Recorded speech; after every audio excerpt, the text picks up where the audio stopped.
Bismillahirrahmanirrahim. Assalamu alaikum. Welcome back to ISP Online Learning Management System. Today's lecture number 3 for the course of Advanced Reinforced Concrete Structures.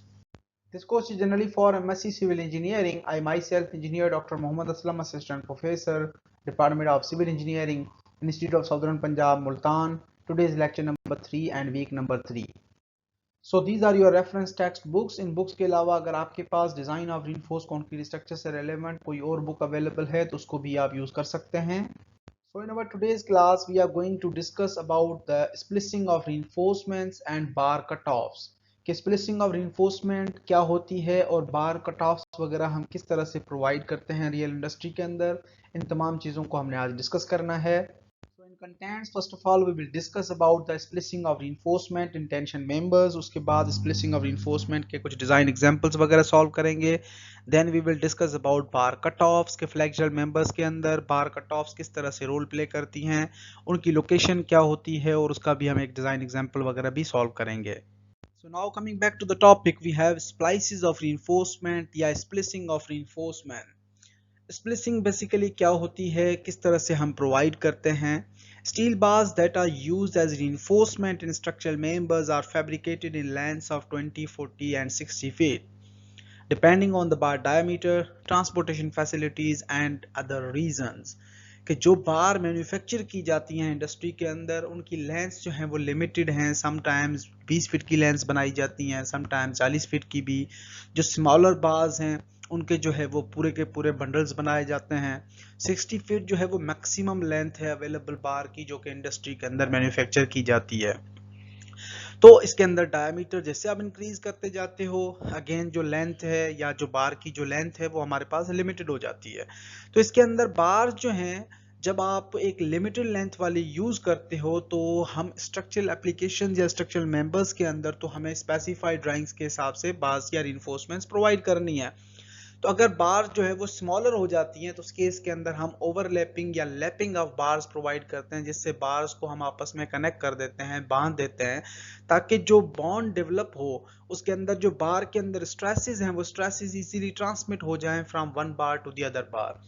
So splices may be made by lapping or welding or with mechanical devices that provide the positive connection between the bars.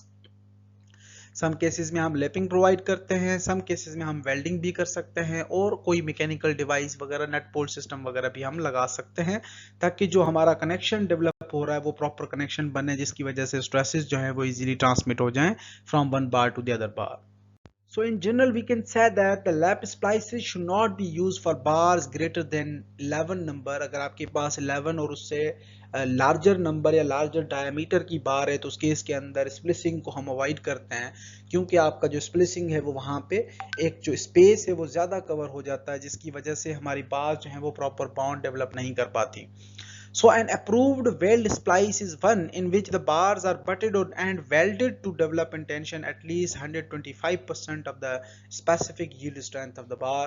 उस case में अगर हमारे पास larger bars हैं जहाँ पे आप इस तरह का कोई भी एडिशनल लैपिंग प्रोवाइड नहीं कर सकते तो वहाँ पे हमने मैकेनिकल डिवाइस यूज़ करना है या वेल्डिंग यूज़ करनी है ताकि वो जो जंक्शन है वो स्ट्रॉन्गर स्ट्रेंथ डेवलप करे, इवन 25% हायर स्ट्रेंथ अचीव करे जो ओरिजिनली हमारे पास यील्डिंग स्ट्रेंथ है मटेरियल की. सो एसीआई कोड की तरफ से ये रिकमेंडेशंस हैं कि कंप्रेशन हो या टेंशन हो, आपकी बार जो है जॉइंट के ऊपर 125% की जो स्ट्रेंथ है, स्पेसिफिकली जो यील्ड स्ट्रेंथ है वो वहाँ पे होनी चाहिए ताकि हमारा जो रिइंफोर्समेंट है वो उसको लोड को या जो स्ट्रेसेस हैं बॉन्ड स्ट्रेसेस उनको वो इजीली ट्रांसमिट कर सके.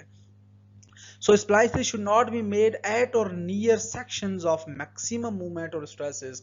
कि आपकी जहां पे सेक्शन के अंदर मैक्सिमम मूवमेंट आती है हमने कोशिश करनी है वहां कम से कम जो है स्प्लिसिंग ऑफ रिइंफोर्समेंट्स प्रोवाइड करनी है. ये हमारे पास कुछ वेल्डिंग जॉइंट्स हैं जो कि रिइंफोर्समेंट्स के अंदर हम प्रोवाइड करते हैं ताकि जो हमारे जॉइंट्स हैं वो आपके वेल्डिंग टी फॉर्म के अंदर भी होती है, एज जॉइंट्स भी होते हैं प्रोवाइडेड, कॉर्नर जॉइंट्स भी होती हैं, लैप जॉइंट्स हमारे पास है और बट जॉइंट हैं. ये डिफरेंट वेल्डिंग जॉइंट्स हैं जो कि स्टील मेंबर्स के अंदर यूज किए जाते हैं. जब हम reinforcement larger number than 11 number bar हम बात करते हैं तो उस केस के अंदर हमारा जो वेल्डिंग प्रोसेस है उसको हम इन डिफरेंट शेप्स के अंदर भी यूटिलाइज कर सकते हैं. कोड्स की तरफ से मजीद हमारे पास कुछ लिमिटेशंस हैं कि एक ही लोकेशन के ऊपर एक स्पेसिफाइड सेक्शन के अंदर आपने तमाम बार्स को स्प्लाइस नहीं करना। उस केस के अंदर वो जो सेक्शन है कंक्रीट का वो वीकर हो जाता है, जिसकी वजह से अगर मैक्सिमम स्ट्रेसेस उस मेंबर के अंदर अप्लाई होती हैं या उस लोकेशन के ऊपर अप्लाई हो रही हैं तो due to congestion of reinforcement आपका कंक्रीट का जो बॉन्ड है वो प्रॉपर नहीं बन पाएगा। जैसे हमने डेवलपमेंट लेंथ के केस में प्रीवियसली डिस्कस किया था कि जो इंडिविजुअल बार्स हैं वो जितना मैक्सिमम स्पेसिंग के ऊपर अप्लाइड है वो एक प्रॉपर बॉन्ड बना चुकी होती हैं कंक्रीट के साथ, लेकिन जैसे ही आप रिइंफोर्समेंट्स के दरमियान कवर कम कर देते हैं तो उस केस के अंदर हमारा जो एक जो कंक्रीट का जो फेल्यूर है ओवर आप जो स्पेल ऑफ हो जाता है कंक्रीट, उस केस के अंदर चांसेस भी ज्यादा बढ़ जाते हैं। So stresses developed at the end of a typical lap splice are equal to zero, whereas the lap length, अब यहाँ पे development length lap length से LD से represented है, embedded in the concrete is needed to develop the full stress in the bar, कि ताकि जब आप stresses को develop करते हो, लैपिंग प्रोवाइड करते हो, तो लैपिंग आप इस तरह से प्रोवाइड करनी है कि जो stresses हैं वो एंड तक ना पहुंचे, वो दूसरी बार के अंदर ट्रांसमिट हो जाएं अप टू द यील्डिंग बार, यानी कि यील्डिंग स्ट्रेस पहुंचने से पहले पहले उसके जो एंड्स हैं उनके ऊपर जीरो इंटेंसिटी होती है और सेंट्रल जोन के अंदर from one bar to other bar stresses जो है वो शिफ्ट हो जाती हैं। उस कॉन्सेप्ट को या उस छोटी सी स्पेसिफाइड लेंथ को हम यहाँ पे डेवलपमेंट लेंथ या लैप लेंथ, जिसको हम LD से रिप्रेजेंट करा रहे हैं। Therefore, a minimum lap splice of LD is needed to develop a continuity in the spliced tension or compression bars, कि ताकि आपकी जो बार्स हैं उनके अंदर कंटिन्यूटी रहे, स्ट्रेसेस आपकी जीरो तक या मैक्सिमम तक पहुंचने से पहले उस मेंबर के अंदर from one bar to other bar easily transfer हो जाए। अब ये इमेज हमने ऑलरेडी डिस्कस की थी कि if adequate splice length is not provided, splitting and spalling of concrete in the concrete shed should be appear.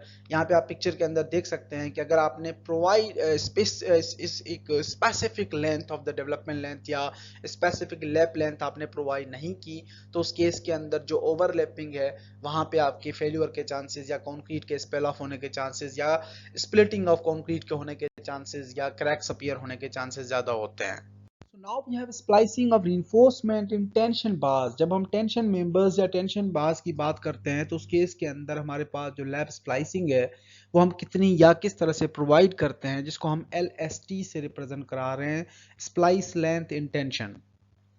So depending upon the percentage of bars spliced at one location, कि एक बार एक member के अंदर एक ही location के ऊपर कितनी बार splice हो रही हैं और कितनी स्ट्रेसेस उन बार्स के अंदर जनरेट हो रही हैं, आया बार्स प्लेन हैं या डिफॉर्म बार्स हैं, तो उन तमाम कैटेगरीज के लिए ACI ने दो जो है वो फार्मूलाज या दो कंडीशंस हमें रिकमेंड कराई हैं या बताई हैं। उनमें से जो भी आपकी वैल्यूज आती हैं कम से कम आपने लैप लेंथ जो है वो 12 इंचेस मिनिमम प्रोवाइड करनी है।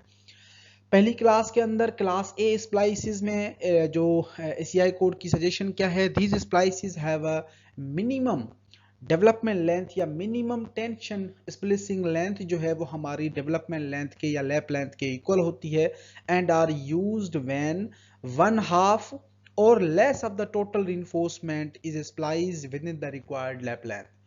यानी कि पहले केस के अंदर आपने जो डेवलपमेंट लेंथ है टेंशन मेंबर्स के अंदर वो डेवलपमेंट लेंथ जो आपकी लैप लेंथ ओरिजिनली जो डेवलप हो रही है उतनी आपने प्रोवाइड करनी है।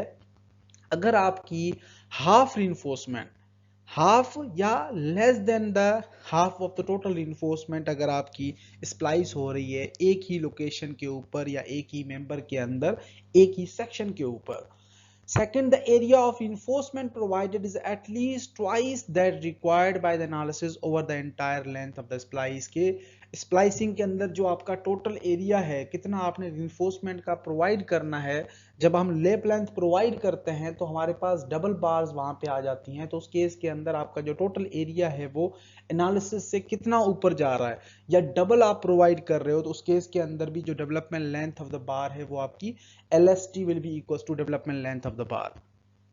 अब सेकंड क्लास के अंदर जैसे हमने बात की पहले क्लास में कि हाफ रीइंफोर्समेंट अगर आपकी स्प्लाइस हो रही है या आपका जो रीइंफोर्समेंट एरिया है अगर वो double reinforcement area as per required analysis आप प्रोवाइड करते हो तो उस केस में आपकी डेवलपमेंट लेंथ इक्वल हो जाती है LST के, LST यानी development splice length in tension members.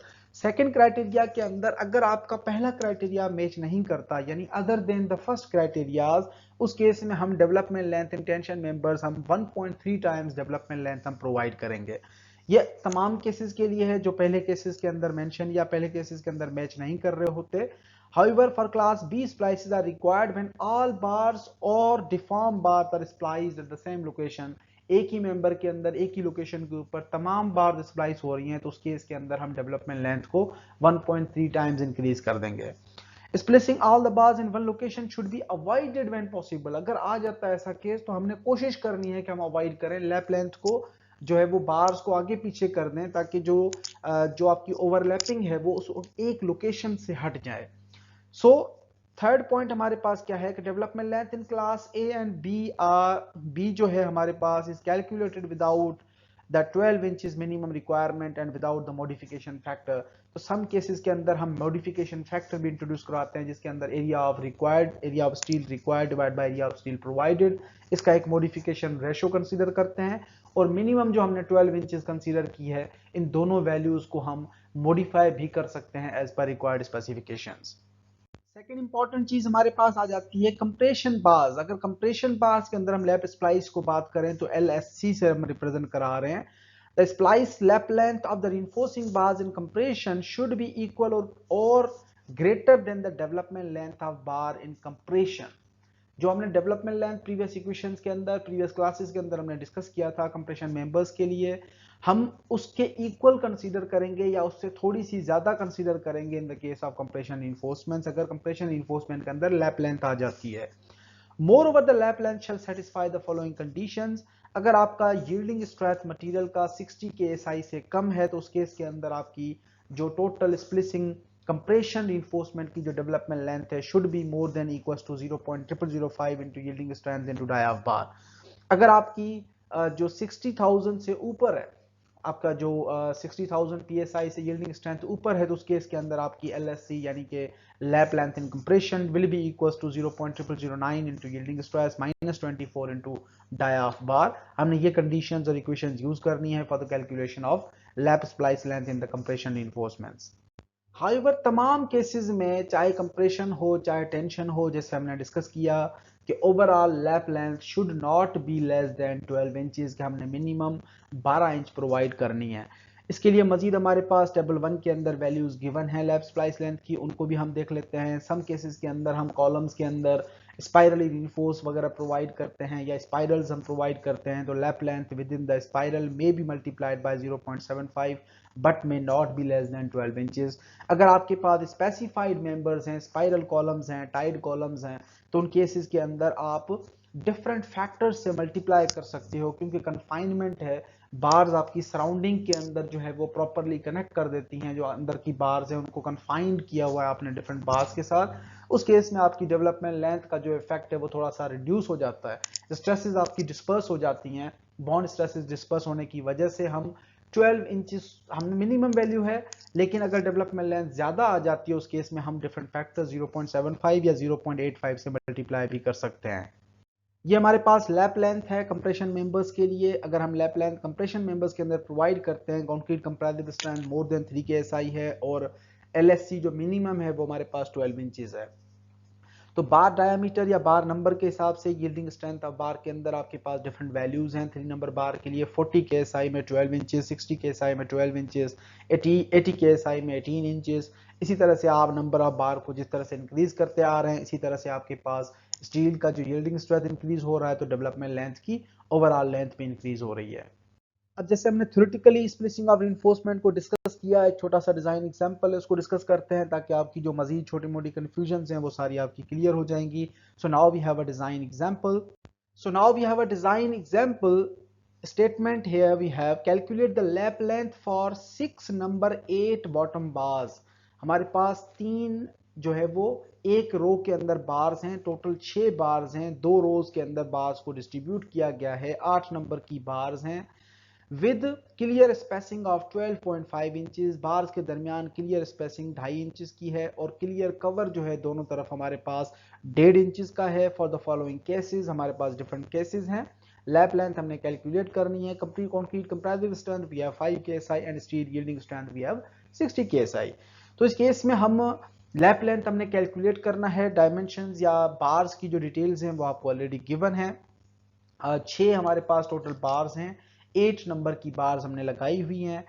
3 conditions हैं। नंबर 1 कंडीशन में क्या है, when 3 bars are spliced and area of required या area of steel provided divided by area of steel required is more than 2, कि वो double से ज्यादा है और आपकी 3 बार, जो टोटल 6 बार्स थी, तो 6 बार्स में से 3 बार्स जो है वो हमने स्प्लाइस की हुई हैं। सेकेंड क्राइटेरिया के अंदर 4 बार्स जो हैं हमने स्प्लाइस की हैं 6 में से, और area of steel provided divide by area of steel required is less then double, यानी 2 से कम है। और थर्ड क्राइटेरिया के अंदर हमारे पास है when all the bars are spliced at the same location, यानी कि 6 की 6 बार जो हैं वो एक ही लोकेशन के ऊपर स्प्लाइस्ड है। तो उस कंडीशन के अंदर हमारी डेवलपमेंट लेंथ के ऊपर क्या इफेक्ट आता है। तो in the case of solution we have number 8 bar था, उसका सिंपल हम डाया जो है वो 1 इंच लेते हैं। प्रीवियस डिजाइन एग्जांपल्स के अंदर हमने डिस्कस किया था कि लोकेशन फैक्टर है, पॉक्सी कोटिंग फैक्टर है, lambda type of concrete factor है, उनको हम सिंपल 1 कंसीडर कर रहे हैं क्योंकि हम नॉर्मल कंक्रीट की बात कर रहे हैं। हमने कोई भी स्पेसिफिकली जो है स्पेसिफिक कंडीशंस डिस्कस नहीं की। उसके बाद हम डिफरेंट कंडीशंस वगैरह को भी चेक अप्लाई करेंगे। तो हमने सबसे पहला जो चेक अप्लाई किया कि under root concrete compressive strength should be less than, जो है वो हमारे पास 100 psi से वैल्यू कम होनी चाहिए। हमने 5000 की वैल्यू चूज की, वो हमारे पास वैल्यू अंडर रूट के अंदर 70.7 psi आ रही थी जो कि 100 psi से कम है।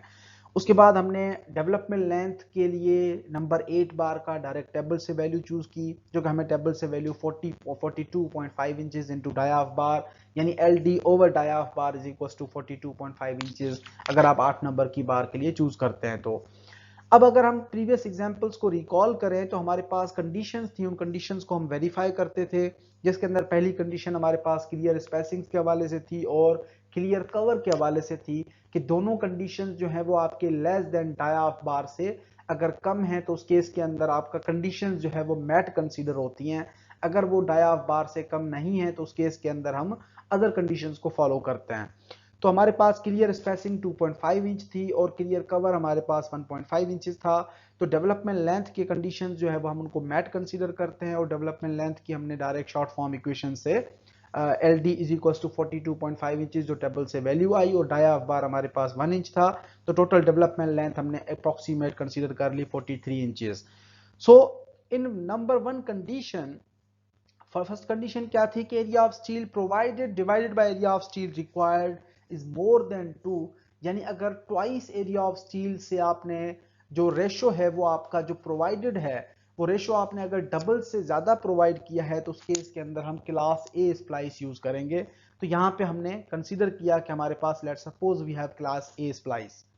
ये टेबल हम ऑलरेडी प्रीवियस क्लासेस के अंदर डिस्कस कराए थे, एग्जैक्टली सेम टेबल है। F Y we have 60 KSI, concrete compressive strength 5 KSI, conditions are met and then we have a bar जो है हमारे पास 7 नंबर से ज्यादा है तो हमारे पास जो वैल्यू है 42.5 इंचेस आ जाती है। पहले क्राइटेरिया के लिए हमारे पास सिर्फ 3 बार जो है वो स्प्लाइस हो रही थी, तो उस केस के अंदर हमने क्लास ए स्प्लाइस को कंसीडर किया क्योंकि हमारा जो ट्वाइस रिइंफोर्समेंट जो है वो एटलीस्ट ट्वाइस प्रोवाइडेड है, या आपकी जो है वो हाफ बार्स एटलीस्ट जो है वो आपकी अपना स्प्लाइस्ड हैं। तो उस केस के अंदर हमारे पास डेवलपमेंट लेंथ 43 इंचेस आ जाती है जो कि मिनिमम 12 इंचेस से ज्यादा है। तो इस केस के अंदर हम 12 जो 43 इंचेस हमने प्रोवाइड करनी है। Therefore, the bars are spliced less than half the total in number, total number से जो है वो हाफ हमारे पास स्प्लाइस्ड है बार्स। सेकंड क्राइटेरिया के अंदर फॉर नंबर 8 बार्स अगेन हमने 43 इंचेस डेवलपमेंट लेंथ निकाली। अब इस केस के अंदर area of bars provided divided by area of steel required हमारा लेस देन 2 है, तो वो कंडीशन हमारी क्लास बी फॉल हो रही है। उस केस के अंदर जो डेवलपमेंट लेंथ थी उसको हम 1.3 से मल्टीप्लाई कर देते हैं तो टोटल हमारे पास 56 इंचेस के ऑलमोस्ट वैल्यू आ जाती है डेवलपमेंट लेंथ की, which is greater than 12 inches जो कि मिनिमम वैल्यू से अगेन ज्यादा है।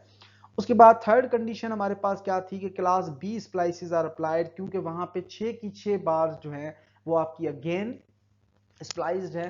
तो उस कंडीशन के अंदर हम वही क्लास जो हमने सेकंड के उसके क्लास के अंदर डिस्कस किया वही कंडीशन हम फॉलो करते हैं। वो टोटल डेवलपमेंट लेंथ हमारी 56 इंचेस जो सेकंड केस के अंदर आई वो हमारा क्लास बी स्प्लाइसेस जो है वो मेथड फॉलो होता है। तो यहाँ पे भी हमारे पास 56 इंचेस आ जाती है, जो कि मिनिमम 12 इंचेस से अगेन ज्यादा है। So now we have a second example which is connected with the compression bars, जो कि आपने इसको अच्छे तरीके से देख लेना है, अदरवाइज अगर कोई कंफ्यूजन है तो इसको हम ड्यूरिंग क्लास डिस्कस कर लेंगे। Calculate the lap splice length for 10 number compression bar. जिस तरह से हमने पहला केस डिस्कस किया, एग्जैक्टली सिमिलर एग्जांपल्स हैं। यहाँ पे हमारे पास कॉलम्स जो हैं वो कॉलम की रीइंफोर्समेंट्स हैं और टाइड या स्पाइरली रीइंफोर्स्ड कॉलम्स हैं। तो यहाँ पे टाइड कंडीशन है, comparative strength we have 5 KSI, और स्टील हमारे पास दो कंडीशंस हैं। एक पहले केस में हम 60 KSI यूज कर रहे हैं, दूसरे में 80 KSI। तो दोनों के अंदर आपके पास सॉल्यूशंस हैं, डेवलपमेंट लेंथ की इक्वेशंस वगैरह हैं, उनको हमने यूटिलाइज करना है और इसको सॉल्व करना है।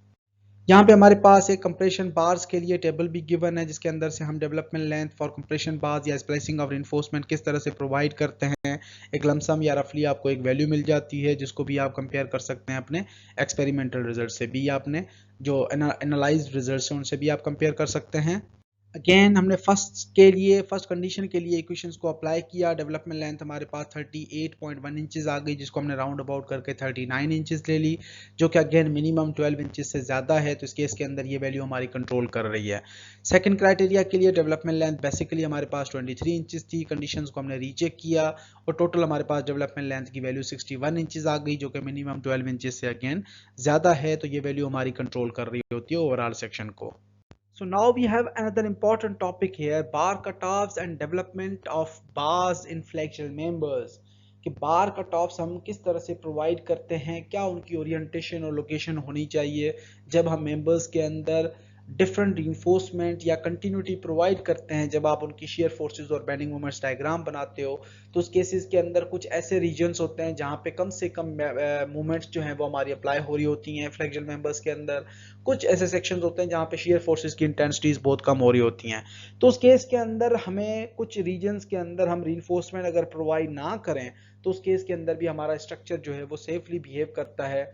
तो इस केस में अगर हम थोड़ा सा स्ट्रक्चर को इकोनॉमिकल बनाने के लिए हम बार्स को कट कर देते हैं, जिसको हम बार कट ऑफ्स कहते हैं।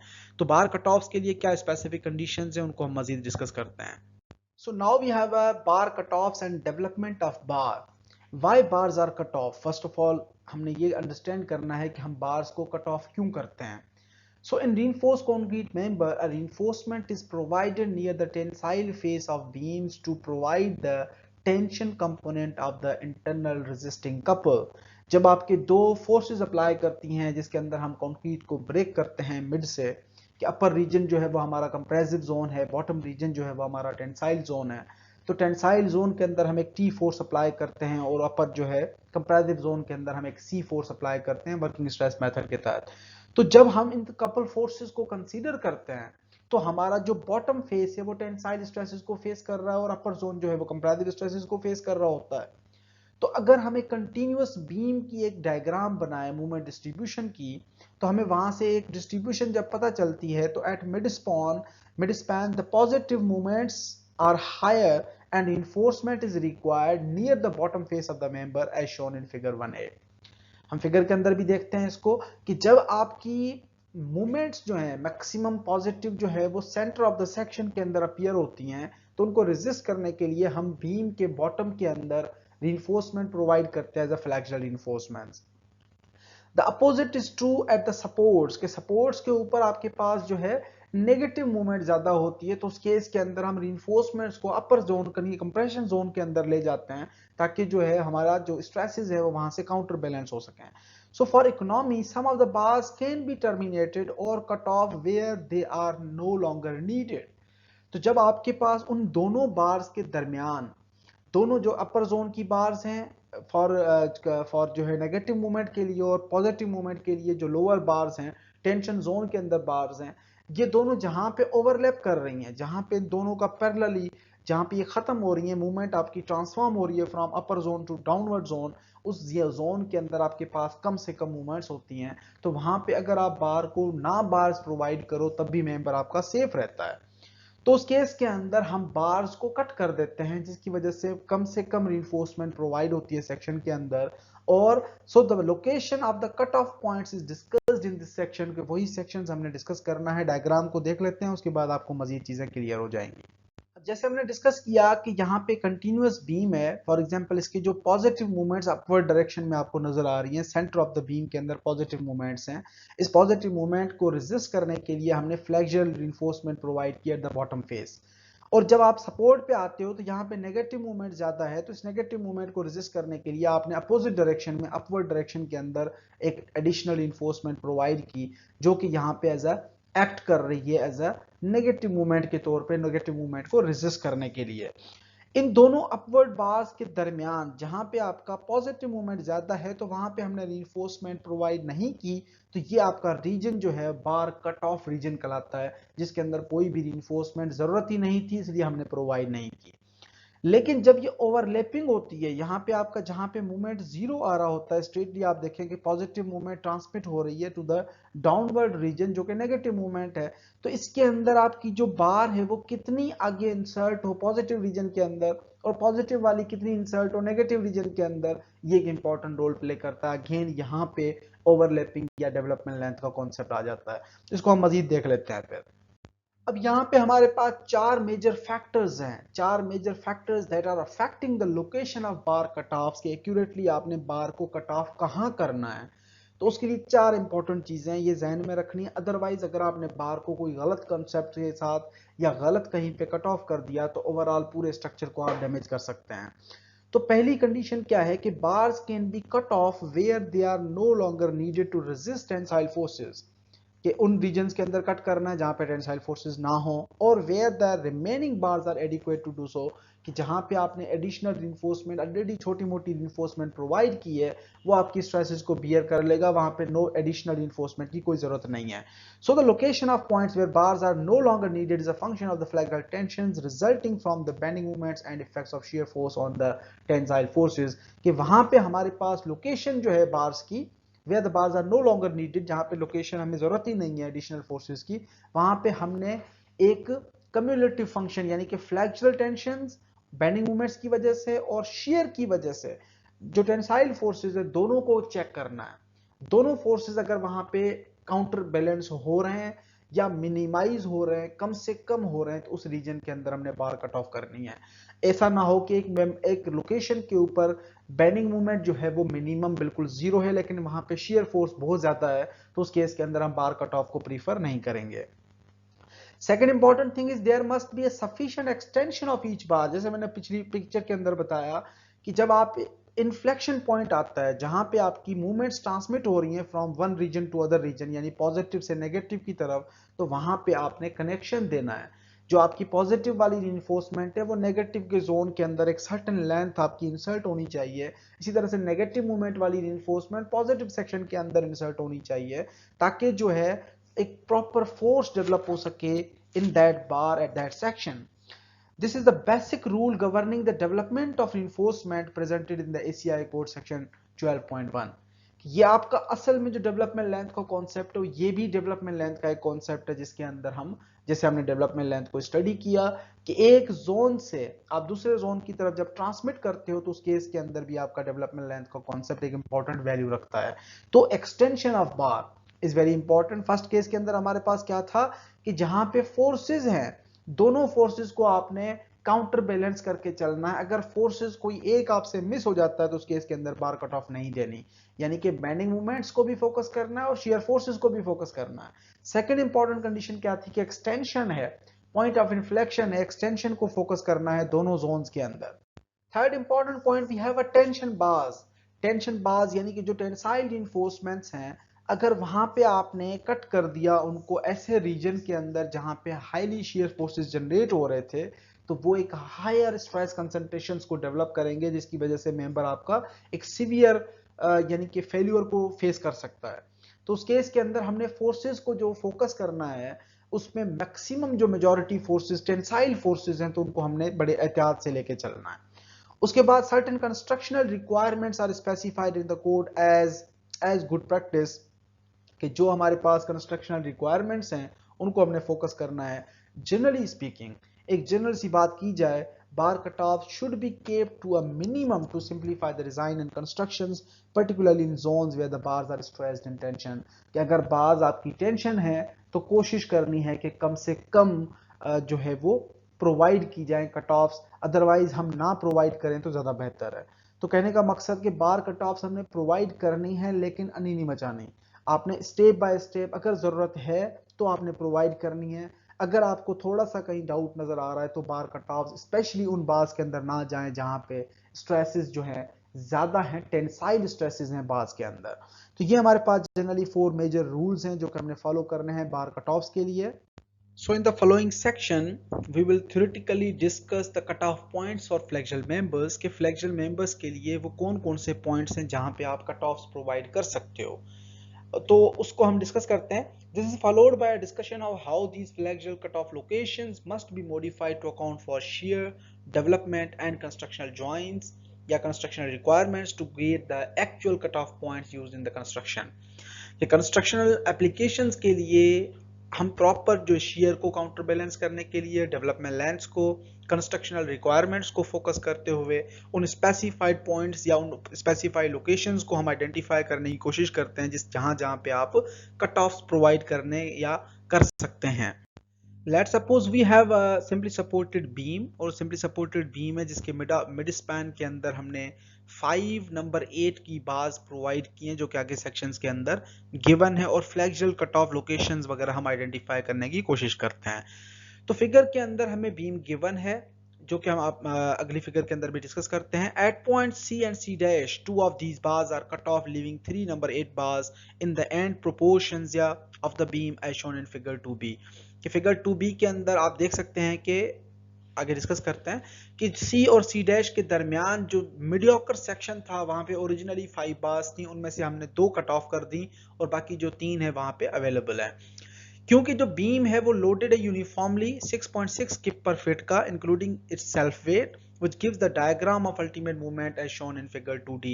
डायग्राम को भी डिस्कस करते हैं। जब आपके पास एक सिंपली सपोर्टेड मेंबर है उसके ऊपर 6.6 का किप्स का कोई भी लोड अप्लाइड है तो WL²/8 आप उसकी मैक्सिमम मूवमेंट फाइंड आउट करके एक डिस्ट्रीब्यूशन डायग्राम भी बना सकते हैं।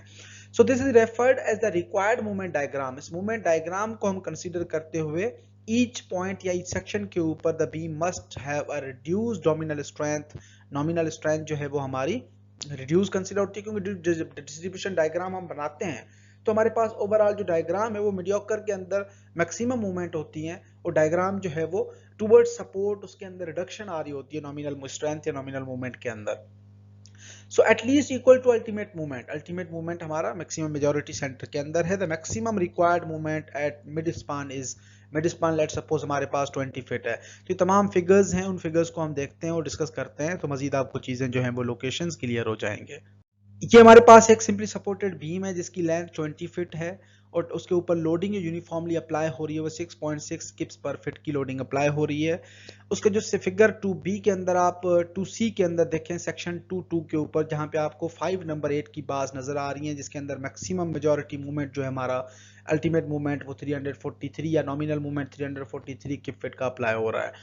और जो बाकी लोकेशन है सेंट्रल जोन के अंदर वहां पे हमारे पास जो सेक्शन 1.1 है वहां पे हमारे पास मैक्सिमम मूवमेंट जो है वो अप्लाई हो रहा है 215 किप फिट का। तो वहां पे हमने बार को कट ऑफ कर दिया कि 3 बार जो है वो इनफ है उसको रेजिस्ट करने के लिए। मजीद हम मूवमेंट डायग्राम को भी देख लेते हैं तो मूवमेंट डायग्राम से मजीद आपको चीजें मजीद क्लियर हो जाएंगी। ये हमारे पास एक नॉमिनल हमने लेंथ कंसीडर की कि let suppose simply supported member की जो लेंथ है वो 20 फीट है, WL²/8 हमने इसकी अल्टीमेट मूवमेंट निकाली। अज्यूम करते हैं कंक्रीट का ग्रेड 40 psi का है तो नॉमिनल जो हमारे पास मूवमेंट बन रही है अपने टोटल ओवरऑल सेक्शन के ऊपर वो 343 की फिट बन रही है क्योंकि हमने 5 जो फैक्टर कंसीडर किया। अल्टीमेट मूवमेंट हमारे पास 330 की फिट की थी। दस लेस रिक्वायरमेंट ऑफ यदि steel is required at points away from the mid span. जैसे आप मूवमेंट डिस्ट्रीब्यूशन डायग्राम बनाते हो डिस्ट्रीब्यूशन आपकी स्लाइटली रिड्यूस होती होती सपोर्ट्स की तरफ मूव करती है। तो मैक्सिमम रीजन जो सेंट्रल था वहां पे हमने मैक्सिमम मेजॉरिटी रिइंफोर्समेंट्स प्रोवाइड की, 5 बार्स थी। जैसे हम सपोर्ट की तरफ मूव करते हैं वहां पे हमने 2 बार्स को कट ऑफ कर दिया, 3 को कंटिन्यू कर दिया।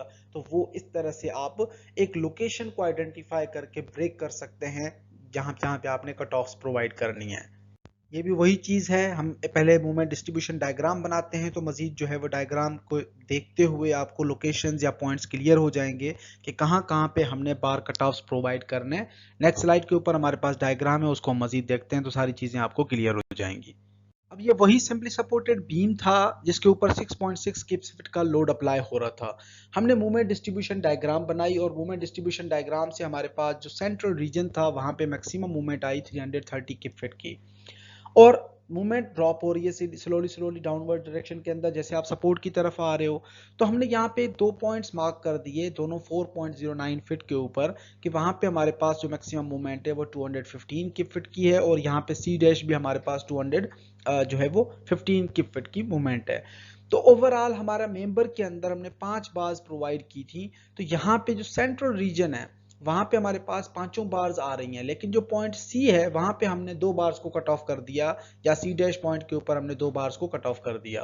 तो यहाँ पे हमारे पास आपको डायग्राम के अंदर नजर आ रहा है कि नीचे जो आप प्रोवाइड किया है वो 2 बार्स 3 बार्स है नंबर 8 की, और ऊपर आपकी 2 नंबर 8 की बार्स आ रही हैं जो कि कट ऑफ हैं सिर्फ सी पॉइंट के ऊपर, सी पॉइंट और सी डैश पॉइंट के ऊपर। बाकी जो सेंट्रल रीजन है वहां पे टोटल हमारे पास 5 बार्स हैं, वो ऑलरेडी हमने प्रोवाइड की हैं जो कि मैक्सिमम मूवमेंट को रेजिस्ट कर रही हैं। पॉइंट सी से बियॉन्ड जैसे ए पॉइंट की तरफ जाते हो या ए डैश पॉइंट की तरफ जाते हो तो उस रीजन के अंदर मूवमेंट बहुत कम है, तो वहां पे हमने कम से कम जो है वो 2 बार्स को कट ऑफ कर दिया। 3 बार स्टिल वहां पे अवेलेबल है जो कि जो अवेलेबल टेंसाइल फोर्सेस हैं, शियर्स हैं और फ्लेक्सुरल स्ट्रेसेस हैं, उन तमाम को वो बियर करेंगे और रेजिस्ट करेंगे। अगेन जो हमारे पास मूवमेंट डायग्राम होती है वो यूडीएल लोडिंग के अंदर हम पैराबोलिक फॉर्म के अंदर एक मूवमेंट डिस्ट्रीब्यूशन डायग्राम बनाते हैं। अगर पैराबोलिक फॉर्म को हम ब्रेक कर दें ट्रेपिजॉइडल फॉर्म्स के अंदर लेट सपोज, तो वहां पे एक्चुअल जो पैराबोलिक फॉर्म है उसी के ऊपर हम एक ब्रेक लगा देते हैं कि ये मैक्सिमम रीजन जो है वो हमारा ट्रेपिजॉइडल फॉर्म के अंदर आ रहा है, दूसरा ट्रेपिजॉइडल उसके साथ वाला बना दिया। तो जो जो अलग अलग सेक्शंस आपने बनाए वहां पे आप ब्रेकअप जो है वो प्रोवाइड कर सकते हो, टेंशन बार्स का कट ऑफ प्रोवाइड कर सकते हो, जिसको हम मूवमेंट स्ट्रेंथ डायग्राम भी कहते हैं। तो ये थ्योरेटिकली सारी चीजें लिखी हुई हैं, लेकिन आगे जो है वो फिगर में मजीद एक्सप्लेन कर देता हूं ताकि आपको जो थ्योरी के अंदर चीजें लिखी हुई हैं वो मजीद क्लियर हो जाएंगी। So all these details again we will discuss in the diagram, जो कि हम मजीद पिक्चर और डायग्राम के अंदर डिटेल में डिस्कस करते हैं कि मूवमेंट स्ट्रेंथ डायग्राम हम किस तरह से जो नॉर्मल मूवमेंट डिस्ट्रीब्यूशन डायग्राम है उसको मूवमेंट स्ट्रेंथ डायग्राम के अंदर कन्वर्ट करते हैं, फिर हम कट ऑफ्स का डिसाइड करते हैं।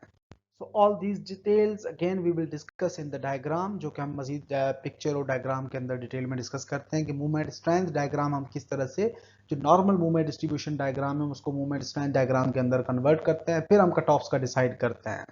अब यहाँ पे फिगर जो 2G है, जो बॉटम फिगर है, बेसिकली इसके अंदर जो आपको पैराबोलिक फॉर्म में नजर आ रहा है, जो लाइन डॉटेड लाइन नजर आ रही है, ये डॉटेड लाइन एक्चुअली हमारी एक्चुअल मूवमेंट डायग्राम है, एक्चुअल मूवमेंट डायग्राम थी। इसके ऊपर हमने पैराबोलिक फॉर्म में डिस्ट्रीब्यूशन एक बना दी कि ये हमारा जो पैराबोलिक अपर सरफेस है जिसको हमने ऊपर वाले डायग्राम के अंदर सी और डी रीजन नाम दिया है, यहाँ पे मैक्सिमम स्ट्रेसेस हैं, maximum movement sorry.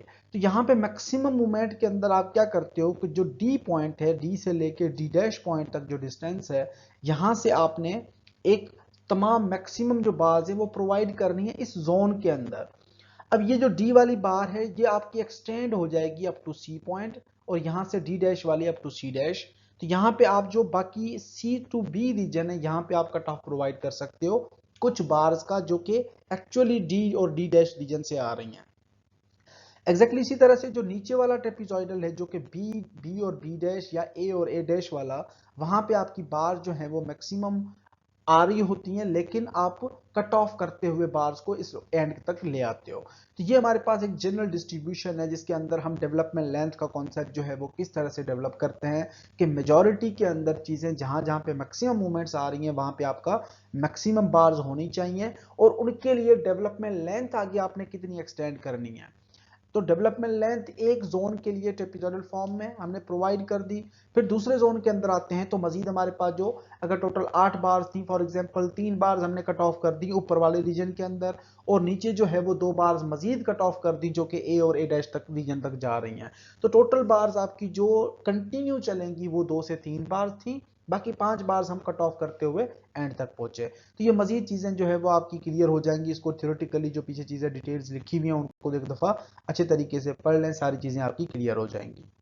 So now we have a design examples for bar cutoffs and development lengths के bar cutoff हम प्रोवाइड करते हैं, उसके लिए development lengths वगैरह का कॉन्सेप्ट हमारे पास कैसे आता है, किस तरह से हम चीज़ों को लेके या डिज़ाइन करते हैं, तो इन तमाम चीज़ों को हम डिस्कस करते हैं। मजीद आपकी सारी चीज़ें जो है यहाँ से क्लियर हो जाएंगी। So we have a design example statement. The beam shown in figure below has two number 14 bars and number 3 U-shaped stirrups at 10 inches. एक बीम है जिसके अंदर दो 14 नंबर की बार्स हैं, कंटिन्यूअस रिइंफोर्समेंट्स आपने प्रोवाइड किए हैं। उसके अंदर जो स्टीरअप्स आपने यूज किए हैं वो यू शेप्ड स्टीरअप है नंबर 3 बार के। The normal weight concrete has a compressive strength of 4 kSi and reinforcing steel has a yielding strength of 60 kSi. The beam supports a total factor load of 9 kips per foot. ये beam के ऊपर जो actual load है वो 9 kips पर fit का है, UDL loading है। और हमने चेक करना है कि आइदर एसीआई कंडीशंस के हिसाब से अगर हम कट ऑफ प्रोवाइड करते हैं तो ये कंडीशन सेटिस्फाई होती हैं या नहीं होती। So the check whether the ACI code is satisfied or not. The relevant equation is development length should be less than equals to nominal moment divided by factored shear plus LA allowable development length. ये हमारे पास एक concept और equation है। तो ये cross section आपको नीचे नजर आ रहा है। बीम के ऊपर 9 किप्स का लोड अप्लाई है, 18 फीट उसकी टोटल लेंथ है। क्रॉस सेक्शन के अंदर दो 14 नंबर की बार्स हैं, टोटल डेप्थ 21.3 इंचेस है और हमारे पास जो विड्थ है बीम की वो 16 इंचेस है। इसको मजीद हम देखते हैं कि एज पर एसीआई स्पेसिफिकेशंस ये कंडीशन सेटिस्फाई होती हैं या नहीं होती। So in solution, first step we have to find the spacing and confinement case for number 14 bars जिसका डाया जो है 1.69 इंचेस होता है। हमने पहले चेक करना है कि टोटल स्पेसिंग कितनी रिक्वायर्ड है और कन्फाइनमेंट या स्टीरअप्स वगैरह जो आपने प्रोवाइड किए हैं उनके दरमियान टोटल स्पेसिंग या आपने सही प्रोवाइड किए हैं एज पर कोड्स और not. So the bar spacing total दो बार्स हैं हमारे पास 14 नंबर की, 16 इंचेस का टोटल डेप्थ है सेक्शन का, 16 माइनस 2 इंचेस यानी 2 बार्स प्लस ब्रैकेट के अंदर CC concrete cover plus स्टीरअप minus 2 into main बार। तो टोटल आपके पास जो है वो बार स्पेसिंग आ जाती है 8.87 इंचेस जो कि डाया ऑफ बार से ज्यादा है। तो ये हमारे पास कंडीशन थी, पहली कंडीशन जिसको हमने चेक किया। The beam has a code minimum स्टीरअप्स के मिनिमम स्टीरअप्स की जो रिक्वायरमेंट है कोड की तरफ से वो हमारे पास कंडीशन फॉलो हो रही है क्योंकि स्पेसिंग जो है बार्स के दरमियान वो ज्यादा है। तो यहाँ पे therefore the beam in is case 1 as shown in table 1 के केस 1 के अंदर फॉलो कर रहा है। किस केस के अंदर उसको हम मजीद टेबल के अंदर देखते हैं कि कौन कौन से केसेस एक्चुअली हमारे पास अवेलेबल हैं। अब पहले केस के अंदर जो क्लियर स्पेसिंग है बार्स के दरमियान वो आपकी टोटल डाया ऑफ बार से स्पेसिंग कम ना हो या कम नहीं होनी चाहिए। उस केस के अंदर हम नंबर 6 एंड स्मॉलर बार्स की डेवलपमेंट लेंथ का जो फॉर्मूला यूज करते हैं वो ये आपको एफ वाई जो हमारे पास psi T psi E over 25 lambda root of 3 dia bar हम यूज करते हैं। नंबर 7 एंड लार्जर के लिए आपको आगे इक्वेशन नजर आ रही है। और सेकंड केस के अंदर हम clear spacing of bars being developed और splice not less than 2 times dia of bar. जो दो केसेस थे पहले वाले वो दोनों केसेस बेसिकली यहाँ पे दोबारा रिपीट हो रहे हैं। तो उस केस के अंदर हम कंडीशन जो फॉलो करते हैं ये पहले केस के लिए दोनों कंडीशंस आपकी ऊपर इक्वेशंस गिवन है। अगर इनके अलावा अगर कोई और कंडीशंस हैं तो यहाँ पे डेवलपमेंट लेंथ की इक्वेशन जो है वो रिवाइज हो जाती है। वो दोनों केसेस आपके यहाँ पे नीचे नजर आ रहे हैं। तो हमारा जो क्राइटेरिया था वो केस 1 के अंदर फॉलो कर रहा है जिसके अंदर टोटल जो क्लियर स्पेसिंग है और बार जो स्प्लाइस हो रही है उनकी डेवलपमेंट लेंथ जो है वो डाया ऑफ बार से कम नहीं है, वो ज्यादा है। तो उस केस के अंदर हम नंबर 7 एंड लार्जर बार वाला फार्मूला जो है वो हमने चूज करना है। तो ये हमारे पास जो है कंप्यूट द डेवलपमेंट लेंथ, पहले स्टेप में हमने डिसाइड किया फार्मूला कौन सा यूज करना है, वो फार्मूला हमने चूज कर लिया। तमाम हमने वैल्यूज को पुट किया, टोटल डेवलपमेंट लेंथ हमारे पास वैल्यू आ गई जो है वो 80.2 इंचेस। तो ये डेवलपमेंट लेंथ की वैल्यू आ गई। बाकी सारे फैक्टर्स आपके पास ऑलरेडी अवेलेबल हैं। साई टी साई ई हमने 1 कंसीडर किया, लैम्डा फैक्टर हमने 1 कंसीडर किया क्योंकि नॉर्मल वेट कंडीशंस हैं। 60,000 स्टील का ग्रेड है, 4,000 कंक्रीट का ग्रेड है और 1.69 is the dia of bar. तो टोटल डेवलपमेंट लेंथ हमारे पास 80.2 इंचेस आ गई। उसके बाद थर्ड स्टेप के अंदर हम नॉमिनल मूवमेंट कैलकुलेट करते हैं for the required development length. जो रिक्वायर्ड डेवलपमेंट लेंथ हमारे पास है उसके लिए टोटल नॉमिनल लेंथ हमारे पास क्या आ रही है यार, नॉमिनल मूवमेंट क्या आ रही है। So at the support there are two number 14 bars, दोनों सपोर्ट टू सपोर्ट मूव कर रही है दो 14 नंबर की बार्स। तो हमने टोटल नॉमिनल मूवमेंट का फार्मूला हमारे पास area of steel into yielding strength of material into dia of bar minus A over 2। तो ये हमारे पास कंडीशन थी। अब ए बेसिकली क्या होता है, जो स्ट्रेस ब्लॉक हम बनाते हैं मूवमेंट डिस्ट्रीब्यूशन का डायग्राम का, वो स्ट्रेस जहां पे आपका लोड सी अप्लाई हो रहा होता है उससे ऊपर जो हाफ रीजन हमारा डिस्टेंस कहलाता है दैट इज ए। तो ये आपको ए में बोर्ड के ऊपर कंप्लीटली जो है वो डिटेल में ऑलरेडी समझाया हुआ है, बीएससी के अंदर भी पढ़ा हुआ है आप लोगों ने, मजीद आपको मैं क्लास के दौरान एक्सप्लेन भी कर दूंगा। ए जो फैक्टर है या ए का जो वैल्यू है जो स्ट्रेस ब्लॉक का हाफ कंसीडर होता है, that is equal to area of steel into F Y over 0.85 F C dash into B. तो ये हमने फाइंड आउट किया, वो 4.96 इंचेस आ गया। नॉमिनल मूवमेंट के फार्मूला के अंदर हमने तमाम चीजें पुट की, area of steel we also have, F Y we have, D हमारे पास ऑलरेडी गिवन है, और a बाई 2 हमारे पास जो है 4.96 डिवाइड बाई 2। तो नॉमिनल मूवमेंट हमारे पास टोटल आ जाती है 50 80 5080 kilo kips inch. Nominal movement के बाद हम अल्टीमेट शेयर फाइंड आउट करते हैं। Ultimate shear is WL by 2। W हमारे पास जो है वो 9 किप्स का लोड अप्लाई कर रहा था, 18 foot we have length, divide by 2 we got 81 kips. तो allowable extension of bar past centre line of the support is 6 inches, कि कम से कम आप एक सेंट्रल जोन से जो डेवलपमेंट लेंथ आपने प्रोवाइड करनी है, जो इंसर्ट करना है दूसरे बार के अंदर या दूसरे जोन के अंदर जहां पे आपकी एक्सटेंशन ऑफ बार है, जिसको हम डेवलपमेंट लेंथ कह रहे हैं, कि एक रीजन के अंदर जहां पे मेजॉरिटी स्ट्रेसेस हैं, अगर उसके अंदर आप डेवलपमेंट लेंथ प्रोवाइड कर रहे हो तो अदर रीजन के अंदर 6 इंच आपकी कम से कम बार होनी चाहिए।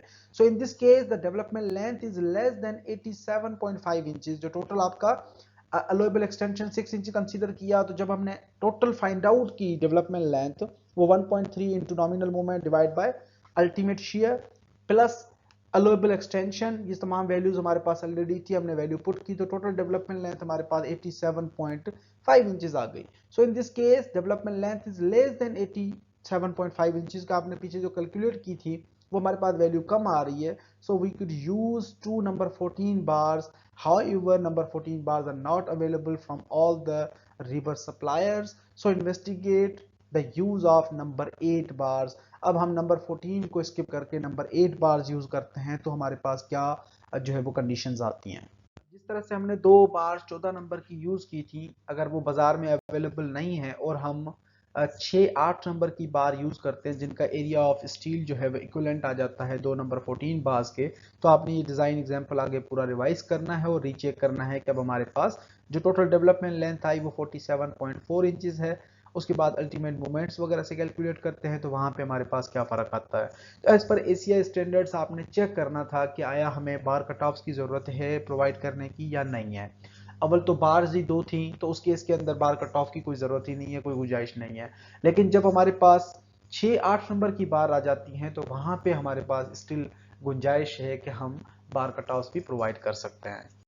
तो अगेन हमने नॉमिनल मूवमेंट कैलकुलेट किया था, उसके बाद हमने इक्वेशन से वेरीफाई किया, तो टोटल हमारे पास जो डेवलपमेंट लेंथ जो इक्वेशन से 1.3 into nominal movement over share into extension हमने अप्लाई करके कंसीडर की, तो 92.2 इंचेस आ रही थी। तो इस केस के अंदर भी हम कह सकते हैं कि हमारे पास जो कॉन्सेप्ट था डेवलपमेंट लेंथ का वो कम है, जो हमारे रिक्वायर्ड जो फार्मूला की इक्वेशंस है नॉमिनल मूवमेंट और शेयर वगैरह और एलोवेबल एक्सटेंशन वगैरह से, तो उस केस के अंदर जो टोटल हमारे पास वैल्यू है वो डेवलपमेंट लेंथ हमारी कम आ रही है, यानी कि एक्सेप्टेबल कंडीशंस हैं। अगर डेवलपमेंट लेंथ हमारी ज्यादा आ रही होती जो इक्वेशन वाली वैल्यू है इनसे, तो हम वहां पे डेवलपमेंट या कट ऑफ वगैरह हम प्रोवाइड कर भी सकते थे और नहीं भी कर सकते थे। अगेन कंफ्यूजन्स और क्वेश्चंस वही हैं कि bar cut off basically is a sensitive issue, हमें वहां पे केयरफुल और अटेंटिव रहना है ताकि जो है वो हमने प्रॉपर केयर के साथ हम डिजाइन कर सकें एलिमेंट्स को। That's all for today. Thank you very much.